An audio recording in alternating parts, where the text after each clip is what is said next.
competencias y actividades profesionales confiables como una forma operativa de manejar el concepto de competencias, que hoy está bastante en auge en la mayor parte de la literatura sobre educación de profesionales de la salud. La idea de la presentación no es traer ninguna cuestión mágica. La idea es, para esta cuestión de no hacer magia, a mí me gusta mucho mirar este trabajo, que ya tiene algunos años, pero que es muy interesante. Lo que hizo esta gente fue hacer un análisis del discurso de todos los documentos importantes en educación médica desde el 2010, de 1910 hasta el 2010. Esto incluye el famoso informe Flexner, todo lo que ustedes recuerdan como documentos importantes que se escribieron sobre a dónde tienen que ir la educación médica.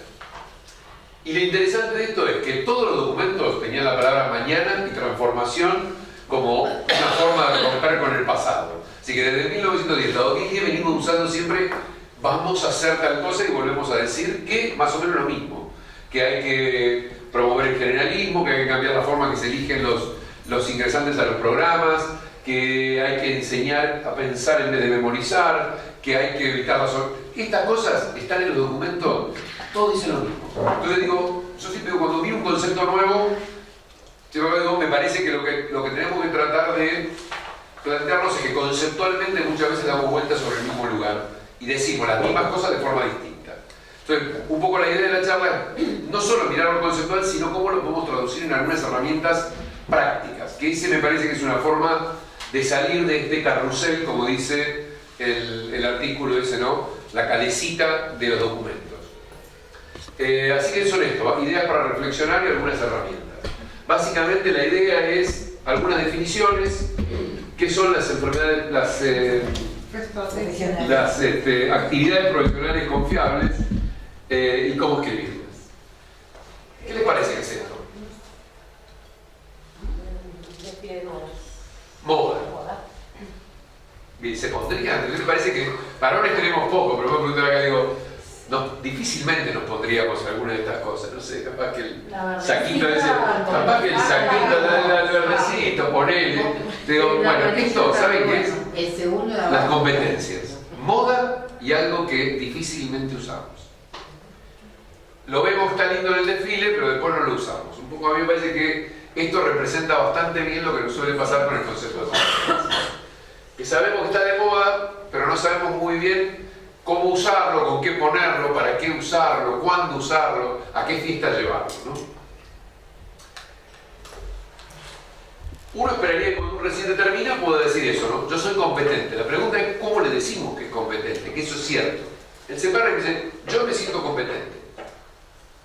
Nosotros miramos nuestro programa y hoy seguimos parados en el paradigma de que si recorrió el camino, pasó por todos los dispositivos, debe ser competente. Es más un acto de fe la competencia.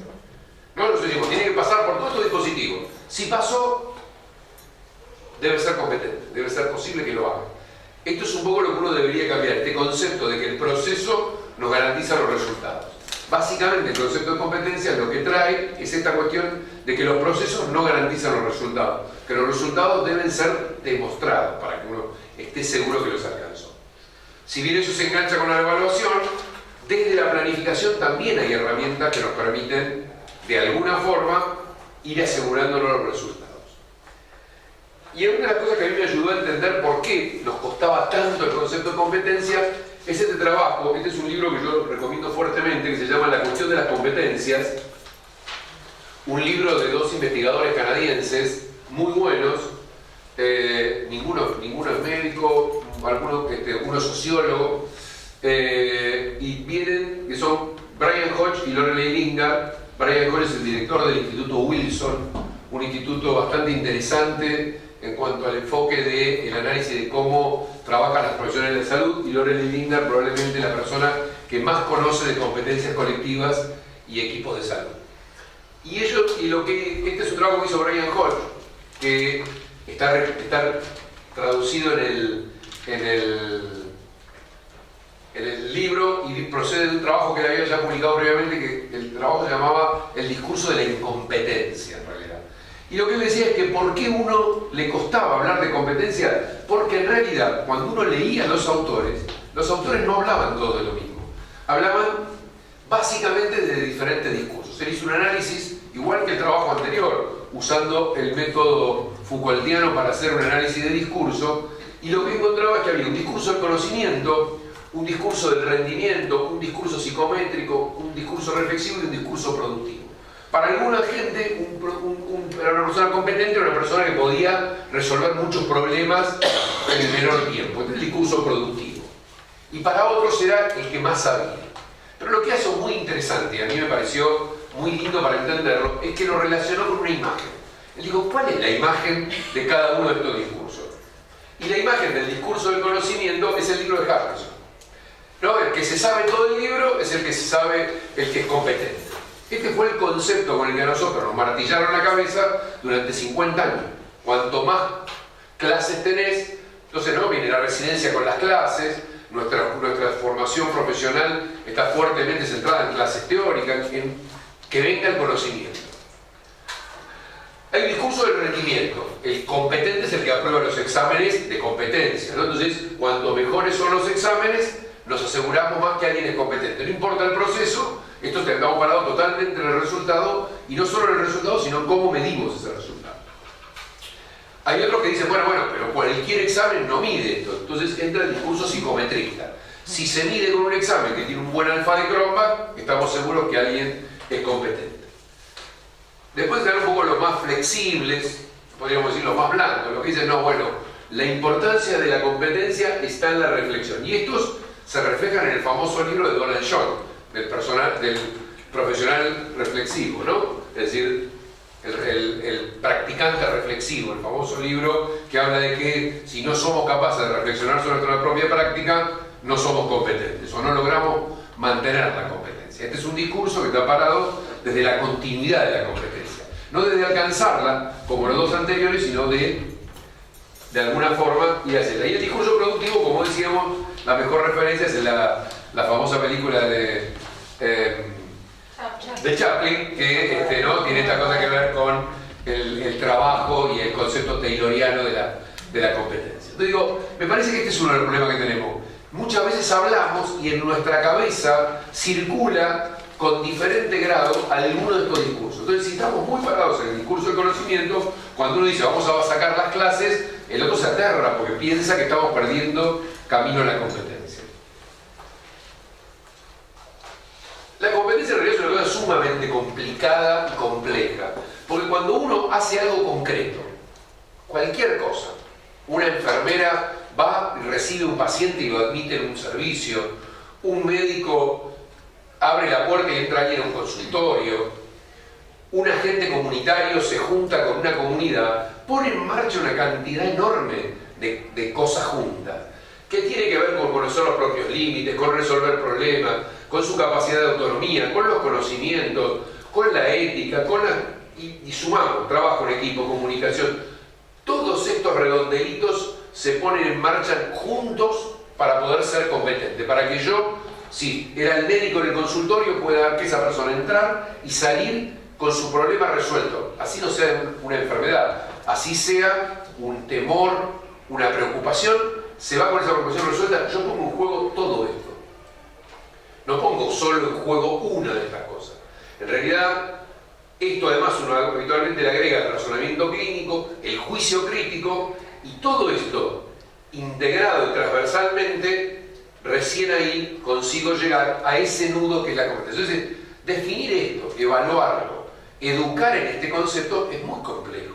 No es que, digo, esto nos muestra el nivel de complejidad y además sabemos algo más, que cambiando el contexto cambia nuestra capacidad de ser competente. El neonatólogo del hospital de niños o del hospital de San Martín, puesto en la neonatología de Patagones, hay que ver si puede resolver, sin todos los especialistas que lo vengan a asistir, porque además la competencia depende del contexto, y el contexto en términos de lo que nos desafía el contexto y en términos de lo que nos ofrece. Hoy el concepto de cognición distribuida nos enseña que uno es capaz en conjunto con el resto de las cosas. Yo puedo dar esta charla porque tengo la computadora, porque tengo esto. ¿Podría ser lo mismo si me sacaran todo esto? Lo que yo estoy haciendo necesariamente está enganchado con lo que está ahí adentro, necesariamente está enganchado por el otro colega que me ayuda, necesariamente, digo, uno sabe que hoy digo, un estudiante no aprende sin papel y lápiz. Es decir, el papel y el lápiz y el apunte forman parte de ese conjunto de aprendizaje. No aprendería igual si le sacamos el papel y el lápiz. Ese es el punto de partida de este concepto de la cognición distribuida, que hoy nos dice que el contexto cambia la realidad de lo que hacemos. Con lo cual, ¿cómo hago? Es toda esta complejidad y encima, en este contexto parece que está, me cambio el contexto y no sé si está. Entonces uno diría, esto, traducirlo a un programa de aprendizaje es muy difícil, claramente. Pero digo, uno no puede perder de vista esto, porque si no, sobresimplificamos la cuestión. ¿Cuáles son las coincidencias? Primero, que las competencias no son cosas aisladas, que son dinámicas, que son contextuales y que en realidad las movilizamos frente a una situación a resolver, de cualquier índole. Es decir, solo podemos ver las competencias frente a una tarea. Y este me parece que es uno de los conceptos que todo el mundo coincide y me parece que es clave, porque tiene que ver con lo que vamos a hablar. Es decir, yo solo puedo ver la competencia frente a la tarea. No puedo ver la competencia en otro momento que en una tarea. ¿Cuál? Cualquiera, pero en una tarea. Nosotros como planificadores escribimos un currículum, somos competentes cuando escribimos el currículum. En teoría yo puedo contar lo que debe ser, pero solo cuando me pongo a hacerlo puedo demostrar mi competencia en hacerlo. Y una frase que a mí me encantó de este artículo es que no son las palabras y las frases que usamos para determinar una afirmación sobre metas, competencias, sino lo que hacemos con ellas. O sea, no alcanza con decir, poner una cápita en un programa que diga competencias en una lista. La pregunta es, ¿para qué sirve poner esa lista? ¿Para qué la usamos la lista? Si esa lista está solo para estar adelante de un programa y después desarrollamos un programa que no lo tuvimos en cuenta, no sirve usarlo. Entonces no importa si la llamamos objetivo general, metas, competencias, si en realidad después programamos perdiéndolas de vista. Y programamos un curso de clases secuenciales que se repiten por año. Entonces el de primero entra en hematología y el de tercero le toca hematología. Entonces dice, ¿cómo es esto? No sabían anemia hasta que no están recibiendo porque le tocó que en la vuelta de los módulos le tocaba en tercer año. ¿Cómo es esta historia? No, pero la altura ya sabe manejar anemia. Entonces, ¿para qué sirve la clase de anemia en cuarto año? Entonces, digo, por eso que lo importante no es que poner la palabra, que uno diga, tengo que ver las competencias en algún lado, sino cómo las usamos para programar. Y en esto un poco podría plantearse el que es el movimiento de la educación basada en las competencias, que es una descripción más compleja de lo que esto nació muy de la mano de la formación de médicos y de la formación de grado de médicos. Es una descripción más compleja. La otra cosa que cambia esta cuestión es la gente no termina al mismo tiempo, porque no todo el mundo va a la misma velocidad. Este es otro tema que nosotros tenemos y que el concepto de competencias empieza a romper, y hoy te diría que es el desafío de muchos programas en el mundo y en residencias puntualmente, por ejemplo, hoy es clave esto y se está discutiendo en muchos lugares. ¿Sirve esta cosa de R1, R2, R3, R4? ¿O en realidad hay uno que es R1 hasta el año y medio y otro que a los 4 meses dejó de ser R1? Porque, no es decir, ¿no? Usted que no sé, todos enseñamos, por ejemplo, a nuestros hijos a manejar. Y uno agarró, se sentó el primer día y la verdad que ya sabía manejar, parecía. Y otro le costó 7 salidas. ¿Cuándo pusieron a manejar solo? Una después de 2 salidas y la otra después de 8. Y ahí le dijimos, bueno, podés llevarte el auto. Si en la vida real lo sabemos, ¿cuándo dejamos que nuestros hijos, qué sé yo, no sé, nuestros hijos chiquitos por primera vez cocinen algo, ¿no? Que no quieren cocinar? ¿Cuándo lo dejamos solo delante de la cocina? Cuando nos sentimos seguros de que no se van a quemar. Y uno lo hace la primera vez y el otro llegan a grandes ¿no? Y no lo saben hacer. Dice mi hija tiene 28 años y siempre me da y dice, cortame. Dice, eso porque ustedes nunca confiaron en que yo sabía usar la tijera. Y esto es así, nunca la sentimos probablemente competente con la tijera, y su hermana que tenía 2 años y andaba con la tijera era el niño martillo, mano de tijera, digamos. Entonces digo, esto en la vida real lo sabemos, es un concepto que no es que está, esto es de la genialidad de la educación. Esto en la vida real sabemos que le damos la confianza a la gente que le estamos enseñando algo en la medida en que sentimos que son capaces. Entonces, esta cosa de que uno cambia todos los años parece que es como raro. Lo que trae esta cuestión de la educación basada en competencias es volver a recordarnos ese concepto. Y obviamente en la práctica significa empezar a detallar las competencias. Y por supuesto confronta con mecanismos, con las estrategias de enseñanza y con la evaluación. Porque si yo digo que voy a usar esto, no puedo aislarme de cómo enseño y de cómo evalúo. Otra vez, basado en resultados significa no en el proceso, lo que se logra es lo clave y no lo que se hace, cómo se va haciendo. Foco en capacidades que integran, es decir, uno tiene que empezar a pensar que el aprendizaje no puede separar el conocimiento por un lado y las habilidades por otro, que se independiza del tiempo y que esto hace que tenga que ser individualizado. Y acá tenemos una comparación tomada de la bibliografía, pero básicamente tiene un poco esto, ¿no? Es decir, obviamente hay más aplicación de conocimientos que adquisición, estamos más centrados en el que aprende que en el docente, es menos jerárquico, tenemos una responsabilidad compartida con los que aprenden, más o menos todas las cosas que ya vinimos diciendo. ¿Qué no es? Y esto que decíamos hoy, hacer una lista de competencias y ponerla al principio de un documento. Eso no es educación basada en las competencias. Si no lo traducimos a lo que viene después, no sirve. Ni tampoco hacer una lista de cotejo para evaluar al final, si no le dimos las herramientas para recorrer el camino en el mismo sentido. Ni tampoco es la lista de habilidades. Que usted dice, pero no está bueno que tengamos una lista de habilidades que deben manejar, sí, pero solo esa lista de habilidades no nos convierte a un programa en un programa basado en competencias. Es una parte necesaria, pero no lo es todo. Críticas, hay muchísimas, muchas que tienen que ver con que se tiende a mecanizar, se tiende a simplificar, se tiende a veces a hacer como a banalizar el aprendizaje a partir de esto, y hay muchísimas que tienen esto. No es que uno no lee estas cuestiones de cuáles son las críticas. Pese a todas esas críticas, creo que hay muchos elementos que hablan a favor y uno ve hoy movimientos y espacios importantes que han avanzado en este sentido.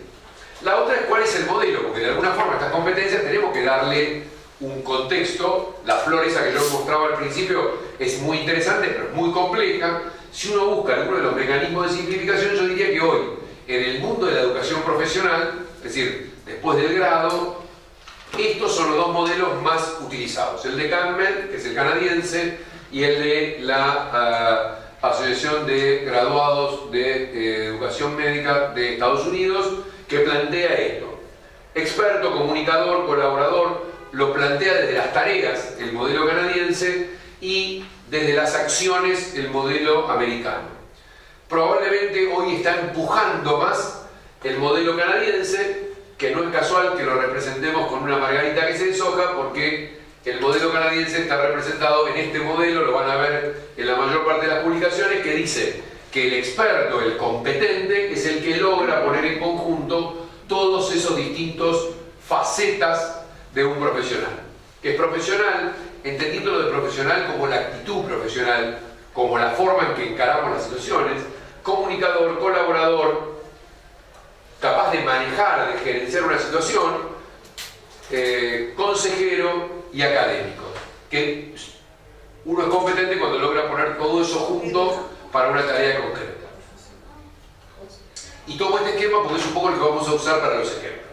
Entonces, ¿cómo sería una aproximación analítica? Y en esto quiero agradecer, como en otra diapositiva agradecía a Brailovsky, estas son de una de las personas que más ha desarrollado este concepto, que es un educador holandés, que se llama Ole ten Cate, y que gentilmente nos prestó sus diapositivas, así que siempre me da a gustar crédito al que utilizo cuando hago una presentación. Entonces, estos serían los dominios. ¿Cómo empezaríamos a escribir competencias a partir de acá? Uno diría, bueno, tomemos una. Uno es comunicador. ¿Comunicador con quién? Con el equipo de salud, con la familia, con los pacientes, con los colegas, con los residentes. Entonces, y a su vez, con los pacientes, ¿cuándo? En la consulta, en dar malas noticias, en explicar el tratamiento, con los niños, con los ancianos. Entonces, uno empieza ese espacio comunicador. Si estoy hablando de un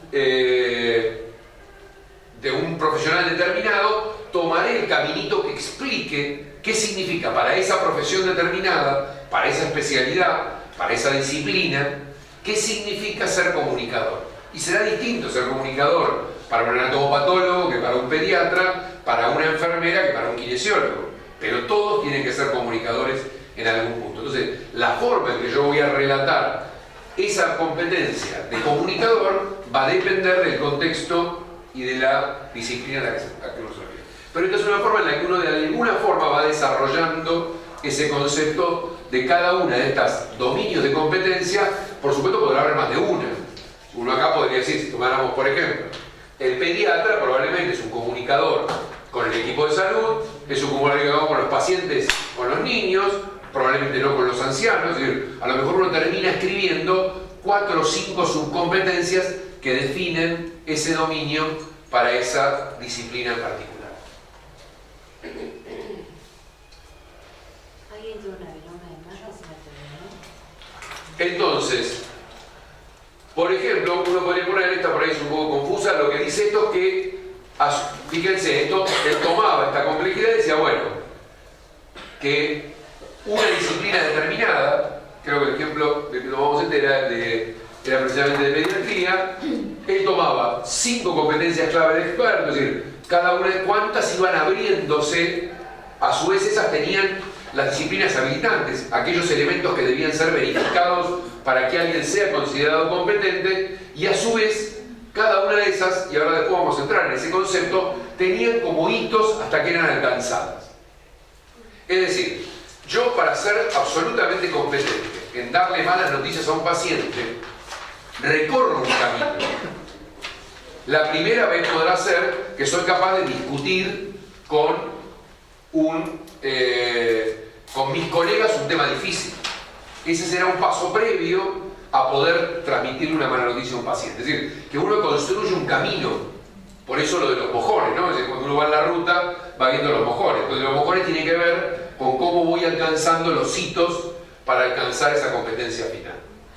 Que son las cosas que uno podría decir, bueno, si ya llegó hasta acá, bueno, voy confiando que ese residente de alguna forma, o ese profesional que se está formando, se va liberando. Esto para entender un poco el concepto global de las competencias. Este proceso que planteábamos recién de cómo escribir cada una de estas competencias, alguien dice, sigue siendo difícil conceptualizar. ¿Cómo me doy cuenta qué tiene que comunicar? Y ahí es donde surge este concepto de las EPAs, que indican Entrustable Professional Activities, y la traducción es actividades profesionales confiables. ¿Qué son? Son las unidades de práctica en las cuales nosotros le daríamos a un profesional que está en entrenamiento cuando tiene un grado suficiente de competencia, lo que lo dejaríamos hacer solo. Entonces yo diría, ¿qué cosa yo espero que un residente determinado pueda hacer solo? Entonces, un residente de X disciplina tiene que poder hacer solo tal cosa, o que tiene que hacer una enfermera, porque esto aplica igual. Es decir, bueno, tiene que ser capaz de admitir un paciente. Perfecto, esa es una actividad profesional confiable. Que una enfermera sea capaz de hacer la admisión y el registro de los datos básicos de admisión de un paciente. Yo voy a considerar que esa enfermera es competente en esa actividad profesional cuando pueda venir un paciente y yo no tenga que estar al lado para ver si llenó todos los datos, si le preguntó si tomaba remedio, si le preguntó si tenía algún antecedente familiar. Cuando yo no necesite hacer eso, yo voy a confiar en ella para que lo haga sola. Entonces, lo que traduce este concepto es que yo paso las competencias a algo más manejable. Yo me pongo a pensar y digo, a ver, ¿qué es para mí un pediatra confiable? Y el que es capaz de hacer esto, y hago una lista de cosas que espero que haga. Algunas van a ser más simples. Yo puedo decir que sea capaz de juntar toda la información necesaria que le dé un paciente para tomar decisiones. A lo mejor esto, cuando termina el primer año de residencia, es capaz de hacerlo. Y yo ya no voy más. Y esto pasa en la práctica diaria. Al residente de primer año lo acompañamos 3 veces a que tome una historia clínica, una vez. Y después va solo a tomar la historia clínica. ¿Por qué? Porque yo ya confío que no se olvida la pregunta. Pero no lo dejo hacer que es una intervención terapéutica. Porque todavía no confío en él. Entonces, uno empieza a ver que hay actividades que uno las libera antes y otra que las libera después. Lo que cambia un poco ese concepto de los tiempos que nosotros teníamos. Nosotros empezamos a darnos cuenta que lo que necesitamos es ver qué actividades somos capaces de liberarles en un tiempo determinado. Entonces decíamos, son confiables porque requieren la confianza de alguien y son cosas que no le dejaríamos hacer a alguien que no consideramos calificado. Son profesionales porque tienen que hacer actividades que hacen a la regulación o la descripción profesional. Uno diría, ¿por qué son actividades profesionales? Porque son aquellas que definen esa disciplina o esa profesión. No son cualquier cosa. Tienen que tener ese nivel de especificidad. Si yo las leo, me tienen que hacer notar que representan a ese profesional. Y son actividades porque tienen que ser tareas que hacen a sus especificaciones laborales. Son aquellas cosas que yo diría, yo te voy a contratar para, como enfermera, ¿para qué? Para que estés en la sala, para que administres medicamentos, para que recibas pacientes, para que los cambies, para que le coloques una vía intravenosa. Esas son las tareas que va a hacer la enfermera, esas son sus actividades profesionales confiables. Porque son las de la práctica diaria, las de todos los días. Entonces, cuando nosotros comparamos este concepto con el concepto de competencias que veníamos hablando, las competencias hablan de las personas. Son sus conocimientos, sus habilidades, sus actitudes, sus valores. ¿No? Es decir, la gente tiene que tener expertise en contenidos, ser capaz de colaborar. Son potencialidades de las personas las competencias. Y probablemente por eso nos resultan tan difíciles. Pues yo digo, usted tiene que ser capaz de. En cambio acá, lo que digo es, describo la tarea. Estoy diciendo algo que voy a observar. Tiene que ser capaz de darle de alta al paciente, no de ser colaborador. Tiene que ser capaz de aconsejar a un paciente sobre tal cosa concreta. Tiene que ser capaz de diseñar un plan de tratamiento y eso significa pensarlo, tomar la decisión, escribirlo, comunicarlo. Todo eso hace hacer un plan de tratamiento. Porque un plan de tratamiento es efectivo si yo lo selecciono, pero lo puedo ejecutar y ocurre. Entonces, ahí vemos que esa tarea no es tan simple. No es escribir en un papel, es pensar que necesita ese tratamiento, elegirlo, escribirlo, pero a su vez comunicárselo al colega, comunicárselo al paciente. Entonces empezamos a ver que esas tareas son tan complejas como las competencias, pero son mucho más concretas. Entonces, ahí empezamos a ver cómo encajan las tareas con las personas competentes. Si pueden hacer la tarea, bueno, son competentes. Uno podría decir que las EPAs son una suerte de proxy de las competencias.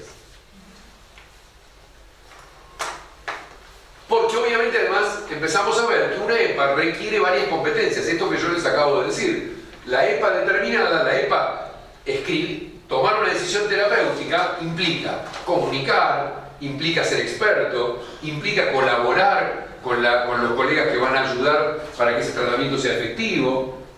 Puede implicar, tenemos que ser profesionales porque tenemos que comunicarlo con profesionalismo, utilizando un lenguaje para los colegas y un lenguaje para los pacientes.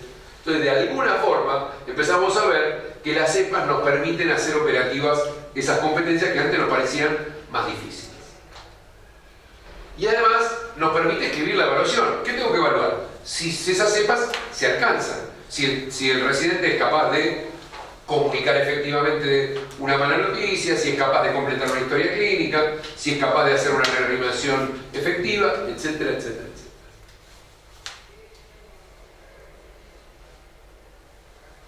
Es decir, que las competencias se infieren desde cumplir las EPAs. Si alguien cumple todas las EPAs que yo listé, es probable que uno debe inferir que tiene todas las competencias que yo esperaba que tenga. Es decir, que nosotros escribiremos para cada EPA, si queremos, podemos ser más prácticos, inclusive si la queremos visualizar, de una EPA, identificar cuál es el pedacito que tienen de cada una de las competencias, para hacer un mapa parecido a este que teníamos acá. Esas cepas nos pueden sumarse más, ¿no? Digo, uno puede pensar en diferentes contextos. Sí, claro. Por Acá uno puede tener 4, pero claro. La creatividad, que me parece fundamental. Es que tiene que estar, la creatividad yo lo vería como una competencia. Como una manera. ¿Vos para qué necesitas creatividad? Para probablemente, en el lado de las... Ahora digo, ¿cómo evalúo la creatividad? Y bueno, probablemente en muchas cepas tenga que aparecer el contexto de probablemente en las emergencias de creatividad, porque la falta de tiempo para resolver te obliga a ser creativo, o la falta de determinado elemento para resolverlas. Entonces, tu competencia como persona creativa, vos la vas a evidenciar cuando en un escenario complejo y reducido sea capaz de resolverlo. Pero vos vas a visualizar que es capaz de resolver ese contexto. No le vas a hacer una prueba de creatividad. Ejemplo de neocatálogo que era. Por ejemplo. Entonces, el concepto de competente, ese reciente que decía, soy competente, ¿quién es competente? El que, más allá de estos conceptos individuales, de habilidades, nos permite que confiemos en sus acciones y en su supervisión. Y esto permite también empezar a analizar el concepto de tiempo que yo les había dicho. En realidad la competencia se desarrolla así en el tiempo. Y uno podría pensar que una persona, en la medida que se entrena, va alcanzando esos niveles. Novato, avanzado, competente, hábil, que sería un competente con algún grado de desarrollo adicional, y el experto. El punto donde nosotros decimos que confiamos es este. Es el punto en el que termina el entrenamiento y empieza la práctica profesional deliberada o individual. O sea, cuando yo digo, vos esto lo puedes hacer solo, te dejo que avances en tu capacidad de ir de competente a experto. Pero ya se termina el entrenamiento. ¿Para qué? Para esa EPA en particular. No termina todo el entrenamiento. No es que todo el entrenamiento termina a la vez. Y eso uno lo puede plantear acá. Entonces, cada uno va iniciando y terminando una EPA en un momento distinto. Es más, fíjense el verde, esa persona en particular venía con alguna habilidad, con alguna capacidad previa desarrollada. ¿Por qué? Porque llegó a la residencia y era enfermero. Estudió enfermería antes. Bien, hay una jefa de servicio acá en un hospital de La Plata, de servicio de tocoginecología, que fue obstétrica. Obviamente, la EPA 5, evaluar una embarazada, ya la sabían de cuando empezó su residencia de tocoginecología. Entonces digo, también nos permite mirar esto, que hay gente que ya trae cosas previas. ¿Por qué? Por su historia. Y otras las iniciamos al principio de nuestro entrenamiento. Y otras las empezamos más tarde. Porque hasta que no avanzamos en la EPA 4, a lo mejor, no podíamos empezar la EPA 3. Porque la EPA 3 requería un poquito de avance en la EPA 4. Entonces, uno empieza a mirar qué pasa. Y este es un residente. Y entonces decimos, bueno, más o menos en este punto, que es donde esta línea se cruza con la cepa, yo lo considero competente. Donde ese límite de competencia se cruza con esta línea, acá termina el entrenamiento. Pero esta, fíjense que estaba casi terminando y todavía no llegó a ese límite de competente. Y esta llegó curada, fíjense, la traía de antes, pero no alcanzó el límite, porque se confió. Pensó que como la traía no la necesitaba entrenar, a lo mejor. Entonces, en cada uno de esos puntos es donde yo decido que lo puede hacer solo. Fíjense que los momentos son diferentes. Yo lo dejo hacer su historia clínica solo, pero no lo dejo hacer un parto solo. Hasta acá. Y a lo mejor no lo dejo, no sé, tomar determinada decisión, hacer un monitoreo, porque en realidad, como él cree que sabe mucho de monitoreo, no los hace nunca, y nunca logró que yo me anime a confiar en los monitoreos que él hace. Tomando nuestro ejemplo de la tocoginecóloga obstétrica. Otro residente tiene esta, que es distinto. Fíjense que la EPA 4 la agarró mucho después, la EPA los monitoreó y los arrancó de entrada, hizo 5 monitoreos y le dije, este es buenísimo, no se equivoca nunca. Es decir que uno acá empieza a ver que, y esto es lo que uno ve en la práctica, ¿no? Uno dice, no, fulanito es buenísimo, yo eso. Es más, lo hace porque lo hace mejor que yo. Pero eso hace mejor que yo, no hace todo mejor que yo. Hizo puntual porque es más habilidoso manualmente, porque es mejor comunicador, porque logra mejores grados de empatía, porque es más creativo, por lo que sea. Entonces digo, este es uno de los conceptos. Y esta es otra cosa que es importante, que tiene que ver con todas las competencias. Uno puede en algún momento perder la confianza, que también nosotros lo planteamos y en nuestra formación de residentes es un problema. ¿No? Es decir, los residentes de cirugía el primer año hacen hernias. En cuarto hacen hernias.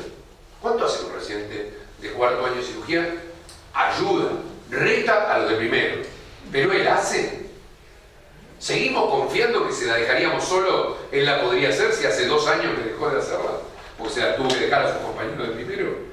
Digo, también este tiene una cosa que tiene un formato que le damos a veces a la residencia, tomo el ejemplo de residencia, como muchos otros. Yo siempre digo esto de la formación de enfermería. El ciclo de licenciatura de enfermería prácticamente no tiene práctica, porque como tiene la complementación con el ciclo técnico, la mayor práctica está en los proyectos. Yo digo, una licenciada en enfermería, ¿sigue siendo competente en ponerle la chata al paciente cuando hace 2 años que no lo practica en su formación? ¿Estamos seguros de eso? Que lo que pensamos en el primer año cuando se lo hizo mucho y confiamos en que lo podía hacer sola, lo sigue pudiendo hacer en el cuarto año, o en el quinto, en el sexto. Entonces digo, eso también garantiza, porque usted fíjese que dice entrenamiento y práctica deliberada, es decir, que esta práctica deliberada tiene que continuar.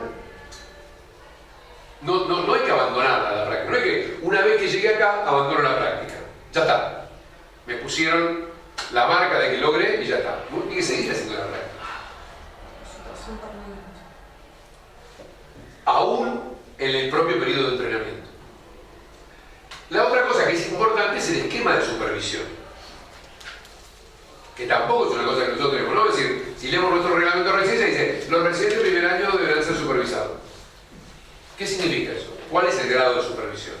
Porque uno puede solo mirar, es decir, yo puedo dejar que miren, y la supervisión es absoluta, porque yo estoy haciendo la práctica, y él me mira hacerla. Él lo hace y yo lo miro. Él lo hace y yo tengo una supervisión indirecta. Viene y me tiene que contar cuando lo terminó de hacer. Estoy en la sala de al lado. Hay 3 que lo están haciendo y yo estoy yendo de uno a otro. Puede hacerlo sin que lo supervise nadie y está en condiciones de supervisar a otros. Todos los residentes de cuarto año están en condiciones tan buenas de supervisar a sus compañeros siempre, en todas las prácticas, solo por estar en cuarto año. Entonces, uno va marcando estos niveles de supervisión que se condicen con esto que poníamos, novato, experto, competente, etc., ¿no? Es decir, solo cuando están por llegar al grado de experto podemos considerar que pueden supervisar a otros. Entonces, el portfolio de este residente Pérez nos dice que alcanzó en la EPA determinada, esta EPA la alcanzó cuando era residente tercero, pero esta cuando era residente de cuarto, esta cuando era residente segundo y esta cuando era residente primero. Y fíjense que esta rápidamente pasó al nivel de proveer supervisión y esta no. Porque yo no estoy tan seguro que porque llegó acá, rápidamente lo puedo dejar que opere solo con un compañero de primer año que va a operar por primera vez. Y este es un muy buen ejemplo de esto. Alguien logró poder hacer una apendicectomía solo. Bien, ¿eso significa que al día siguiente yo puedo dejar a él con el residente que pasó a segundo, con el residente primero operando los 2 solos? No. Probablemente él puede operar una apendicectomía con otro compañero de segundo y yo estar en supervisión a distancia. O estar estar sin supervisarlo, pero no supervisando a alguien que recién lo está empezando a hacer, porque si se complica, no estamos todavía tan seguros que él va a ser capaz de ayudar a resolver a su compañero inferior. Y ese es un concepto que no es menor. Y fíjense que esta nunca pasa, nunca está en condiciones de supervisar a nadie.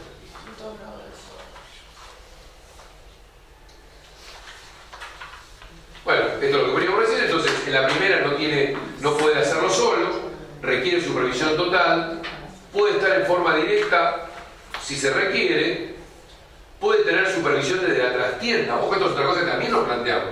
Cuando todavía no alcanzamos el grado de expertos, no significa no lo supervisamos, es decir, no hay nadie. Significa, bueno, yo puedo estar si me necesitan, me llaman, deciden ellos, pero no se pierde el punto 4 el concepto de que alguien es responsable de lo que están haciendo, y recién en el punto 5 es que uno le da la independencia absoluta y la capacidad de supervisar a otro.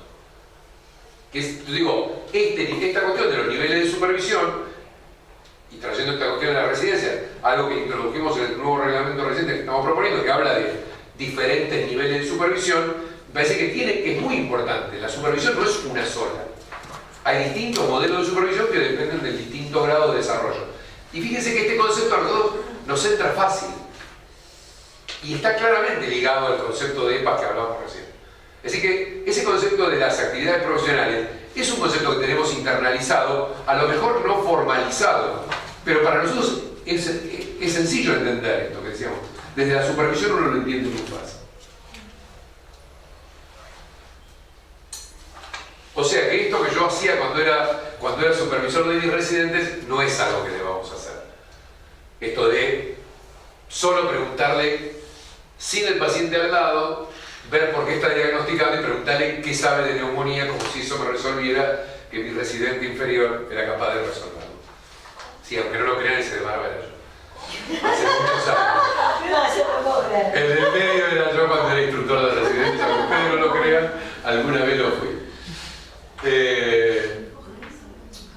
Pero no entiendo, ¿qué es lo que no se puede hacer? No se puede Solo preguntarle conocimiento y quedarnos en que sepa algo del tema. Claro, No conocimiento, faltan las habilidades y las actitudes. Bueno, eso en los pases de sala que yo participaba con trabajadores sociales, el modelo médico integrante era eso.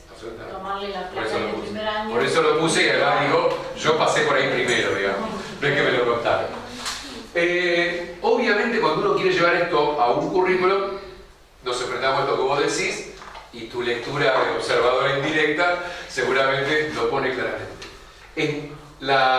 Nosotros tratamos de escribir un currículo que marca límites, a veces demasiado estrictos, y la cultura de los lugares es como la música, va por donde se le ocurre al que la toca, y es difícil que estos dos mundos se encuentren.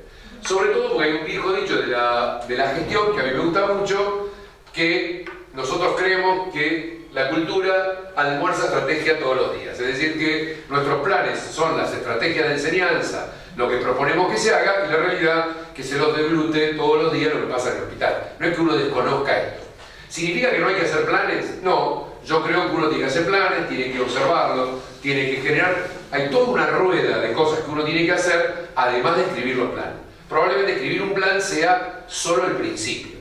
No vamos a cambiar la cultura de la educación solo porque digamos que vamos a usar un modelo conceptual o porque nos pongamos a escribir los planes así. Esto después hay que llevarlo a la práctica, hay que acreditar, hay que supervisar, hay que visitar, hay que hablar, hay que entrenar, hay que difundir.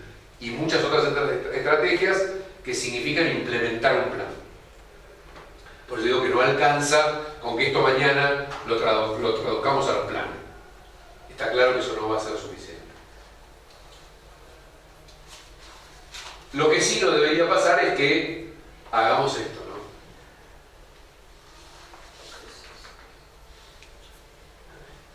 Que digo, tampoco es la idea que yo vengo a decirles esto para que ustedes mañana anoten la receta y vayan a hacer lo que les digo. Esto es una cosa que tenemos que empezar a mirar, que tenemos que reflexionar, que tenemos que criticar, que tenemos que ver si nos sirve, que tenemos que discutir. Es un punto de partida, no es anoten EPA 1, digamos. Este no es el modelo, por lo menos, con el que a mí me gusta trabajar. Me parece que está bueno revisar conceptos, que está bueno que lo discutamos, pero es una tarea de todos, no es que estamos bajando la línea que así debe ser. Mañana. organismo. Bueno, ¿y cómo haríamos esto si lo quisiéramos hacer en la práctica? ¿No? Bueno, todo muy lindo, me convenciste, ahora quiero saber cómo. Entonces, ¿cuáles son las partes de una EPA? Su título, las especificaciones y limitaciones, cuáles son los dominios en conocimientos, habilidades y actitudes que requiere para ser llevado a la relación con las competencias, que decíamos hoy, si la relación con el marco de referencia, la fuente de información de la que nos vamos a valer para evaluarla. Cuando decíamos, si yo las escribo y después no le doy herramientas de evaluación o de observación, no es muy útil. ¿Cómo decidimos que alguien es que confiamos en que lo va a hacer? Y las condiciones que significa esta confiabilidad. Yo confío. Bueno, ¿ahora qué significa? Te dejo que lo hagas solo. Digo, tú decimos, exactamente cómo pasamos al nivel siguiente de supervisión. ¿Cuáles son los pasos? Hay un artículo bastante interesante que muestra un poco cuáles son estos pasos. Y el primero dice, identificar los dominios. ¿Y cuáles son? ¿No? O sea, dominios en términos de cuáles son las EPA. Esto uno puede hablar con profesionales expertos, preguntarle a los aprendices, porque a veces los expertos nos olvidamos del camino que hicimos. Entonces yo digo, no, yo hacía eso el día 2. Uno lo conoce y dice, no, eso te cuesta, ¿sabes lo que cuesta llegar a hacer eso solo? Grupos focales, opinión de docentes, observación. Es decir, que uno mira acá que la cuestión del grupo planificador que escribe se amplía, se necesita información de otra fuente. Por supuesto que algunas de estas fuentes pueden estar escritas, porque uno puede leer qué es lo que otros han hecho, qué dicen, cuáles son las prácticas más comunes de una determinada disciplina o profesión. Con esto uno tiene un mapa, el producto de esto es un mapa, una lista de las posibles actividades profesionales. Esto luego hay que, y acá es donde entra así el rol de ese grupo planificador. Con esta lista yo le digo a los expertos, ¿les parece que cubrimos todo? Y acá sí tienen que ser expertos. Y tienen una representatividad razonable esos expertos. Y el producto de esto es la base es, las empiezo a escribir, con todo ese detalle que habíamos dicho. Y consulto expertos para que me ayuden a escribirla. Un mecanismo que muchos utilizan es el mecanismo Delphi, que es bastante sencillo en términos de que permite que la gente no se junte. Se puede hacer por vía de correos electrónicos. Yo le mando, la gente corrige, yo ajusto en función de las correcciones que recibo. Las preguntas tienen que ser muy concretas, no es que le permitimos, si no uno dice, bueno, vamos a corregir el título. Entonces circulan y cada uno escribe su título distinto, se tiene un proceso, y con eso termino con la descripción de cada una de las cepas. Finalmente las pongo todas juntas y hago un taller con los expertos y le digo, bueno, ¿nos quedamos conformes? Estas son todas las cepas que definen esta disciplina, y el producto, la descripción final de todas las cepas que hacen a esa disciplina o a esa profesión. Sí. Con eso uno puede hacer la redacción final, la prolija, y uno tiene como producto lo que va a utilizar para el programa.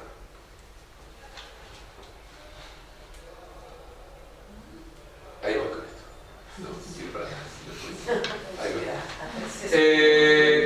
Entonces digo, uno con esto tendría la cepa. Con la cepa lo que yo tengo es los puntos finales, digamos, o lo que uno debería decir, todo lo que yo espero que un profesional que terminó su residencia, por ejemplo, o que terminó cualquier formación, es capaz de hacer en forma autónoma.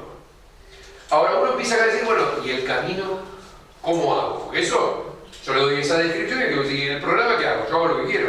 O sea, yo los hago recorrer como sea. Entonces, qué sé yo, te equivocaste para la cirugía, arrodillate arriba del maíz. Porque nadie me dijo nada de qué tengo que hacer en el medio. Entonces uno empieza la construcción. Un camino que hoy se está utilizando es este que viene a continuación y que tiene que ver con, y esto voy a hacer solo para mencionarlo, lo que se llaman los mojones o los hitos. De verdad, la traducción que se está usando mucho en español es hitos. Pero bueno, tiene que ver con esto que se llama, ¿por qué en inglés se llama milestone? Porque originariamente en los países europeos los mojones de las rutas eran de piedra, digamos, ¿no? Entonces esta vez que dice que para llegar al éxito hacen falta 9 millas. Y lo que hace es esto: si la EPA era confecciona una historia general, si la EPA era que puede hacer todo esto de acá, uno lo que escribe son todos los niveles que debe ir recorriendo para llegar ahí. Y lo que debe plantearse es cuáles son las estrategias para que haga cada una de estas etapas.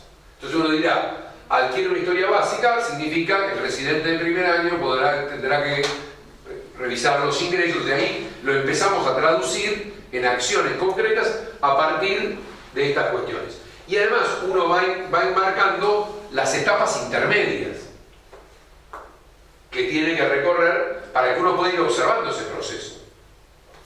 Uno diría, bueno, no alcanza nunca la posibilidad de ser autónomo. ¿Y en el medio qué hago con eso? ¿Cómo le voy dando devolución? Si no alcanza, te jorobás. Es decir, uno va marcando con esto las cuestiones intermedias. Por supuesto que esto tiene sus críticas, y una de las, probablemente de las más interesantes, pues la escriben tres de los, podríamos decir hoy, educadores en educación de profesionales de la salud de habla inglesa más reconocidos, que son Jeff Norman, que es canadiense, igual que George Bordache, y John Norsini, que es un americano. Probablemente sean, digamos, hoy tres de las personas más reconocidas. Y lo que plantean es mojones o millstone, que en inglés son las piedras de las duelas de los molinos. Es como no aplastamos los conceptos, destruimos los conceptos, ¿no? Un poco lo que yo planteo es si son realmente mojones o destruyen esa construcción que nosotros vinimos haciendo todo este rato, porque lo desagregan tanto que otra vez nos traen. Entonces lo que dicen es que otra vez vuelven a una cosa procedimental, que aumenta el número de cosas que tengo que mirar, que obviamente nos hace perder esa vista de la curva de crecimiento que habíamos desarrollado, que además no es fácil identificar esas metas, que tiene muchas dificultades en términos de la operatividad. ¿Cuáles son los beneficios? Que nos da especificaciones más claras que solo las EPAs, que pueden ayudarnos a esto que decía yo, a encontrar las estrategias de enseñanza para las distintas etapas, que aumenta la cantidad de evaluaciones, porque al tener todos esos mojones me obliga a registrar que las observé, y que da directivas para el aprendizaje, y junta más información. Es decir, desde el punto de vista operativo son útiles. Desde el punto de vista conceptual nos puede llevar a hacer perder de vista lo que las EPAs tenían como fortaleza. Ese es un poco el balance que ellos hacen, por eso hoy hay una fuerte discusión. Podríamos decir que hoy en el ámbito americano se usa mucho, en el ámbito europeo se han quedado con el concepto de las EPAs como concepto primordial. No han usado tanto este concepto de desagregarlas. Bueno, obviamente también tiene que ver con el tema de la licencia de certificaciones como cosas importantes. Fíjense que esto no es nuevo, esto es otra cosa que uno dice, estamos hablando de conceptos novedosos. Fíjense que esto empezó en Estados Unidos desde el año 2004. O sea, hace 13 años que están trabajando en esto. Un concepto sintético que a mí me parece que deberíamos traducirle a que esto nos permite traducirle a nuestros instructores, a nuestros docentes de los servicios, es esto, que nuestros residentes necesitan tener pacientes variados, las actividades educativas tienen que estar relacionadas con la evaluación. Si una actividad educativa no tiene una evaluación que tiene que ver con una tarea, no es significativa, que lo relevante para que aprendan es que los observemos y les demos devolución. Eso los convierte en buenos profes. El camino es larguísimo, es difícil, lo que hay que hacer es sumar más gente y saber en qué dirección vamos, y eso es todo. Ahora podemos discutir críticas, preguntas o dudas o lo que tengan ganas de conversar.